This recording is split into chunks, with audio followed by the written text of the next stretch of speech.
ভারতকে তিলক বর্মার অসাধারণ ইনিংসে ম্যাচে জিতিয়ে দেওয়ার পর ভারতের সহ-অধিনায়ক হার্দিক পান্ডিয়া তাকে বুকে জড়িয়ে শুভেচ্ছা জানালেন। এটা হচ্ছে নেতাদের প্রতিভাবান।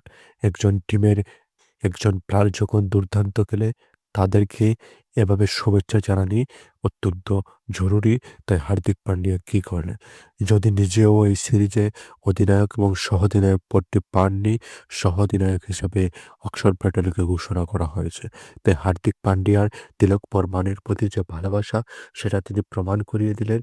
কেননা আজকের হারানো ম্যাচকে তিলক বর্মা যেভাবে ধরে শেষ পর্যন্ত ম্যাচটাকে জিতিয়ে মাঠ ছাড়েছেন, এটা হয়তো তিলক বর্মা চিরদিন মনে রাখবে। ভারতবাসী চিরদিন মনে হারানো ম্যাচকে তিলক বর্মা যেভাবে জিতিয়ে বের করে এনেছেন ইংল্যান্ডের হাত থেকে, তা শুধুই তিলক বর্মা জানবেন। একজন প্লেয়ার আসছে, আউট হয়ে যাচ্ছে। এভাবে বারবার তিনি এক প্রান্ত থেকে ইংল্যান্ডের বিরুদ্ধে লড়াই করে যাচ্ছেন এবং শেষ পর্যন্ত তিনি লড়াইতে সাকসেস হয়েছে এবং শেষ পর্যন্ত ভারত ২ উইকেটে ৪ বল বাকি থাকতে ভারত ইংল্যান্ডের বিরুদ্ধে দ্বিতীয় টি-20 সিরিজে জয় তুলে নিয়েছে। তাই ভারত 2-0 ব্যবধানে এগিয়ে গিয়েছে সিরিজে।